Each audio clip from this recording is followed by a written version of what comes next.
میرے محترم بزرگ اور دوستو، حضرت ابو ہریرہ رضی اللہ تعالیٰ عنہ نے فرمایا کہ اللہ کے رسول صلی اللہ علیہ وسلم سے دریافت کیا گیا، اے اللہ کے رسول صلی اللہ علیہ وسلم، کس عمل کی وجہ سے سب سے زیادہ لوگ جنت میں جائیں گے؟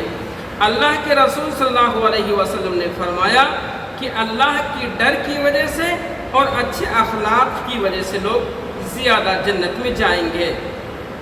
اللہ کا ڈر ہر عمل کے اندر، چاہے وہ عمل کتنا چھوٹا ہو مگر اللہ کا ڈر ہو، اخلاص ہو، للہیت ہو، خلوص ہو، تقوی ہو، تو عمل مضبوط عمل ہوتا ہے۔ چاہے وہ دنیا کی نظر میں چھوٹا ہے مگر اللہ کی نگاہ میں وہ اعمال بہت بڑے ہیں، اس لیے کسی بھی عمل کو کیجیے اللہ کے ڈر سے کیجیے گا۔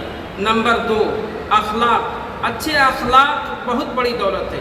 24 آورس انسان کے ساتھ اچھے اخلاق رہتے ہیں۔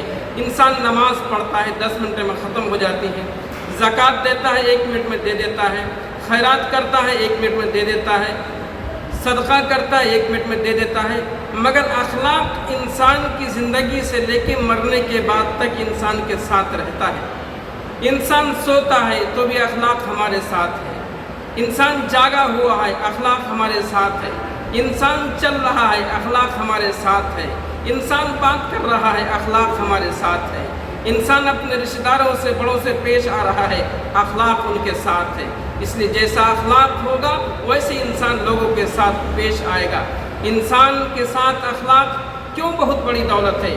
اس لیے کہ اسلام جو پھیلا ہے وہ اچھے اخلاق کی وجہ سے، سب سے زیادہ اگر اسلام پھیلا تو اچھے اخلاق کی وجہ سے پھیلا۔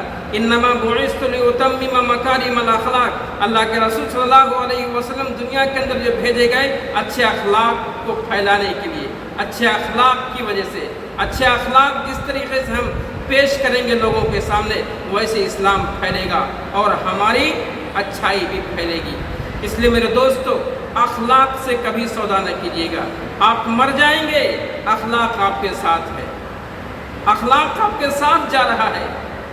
آپ دوسری دنیا کے اندر ہیں مگر اخلاق آپ کا زندہ ہے، اخلاق آپ کا زندہ ہے۔ اس لیے ہمیشہ اپنے اخلاق کو اونچا رکھیے، اپنے اخلاق کو کبھی گرنے نہ دیجیے گا۔ منافقوں کے سامنے، حاسدوں کے سامنے، دشمنوں کے سامنے، پریشانیوں کے سامنے اپنے اخلاق کو کبھی گرنے نہیں دیجیے گا۔ اچھا اخلاق آپ کا رہے گا، اللہ تعالیٰ آپ کو نوازے گا۔ السلام علیکم ورحمۃ اللہ وبرکاتہ۔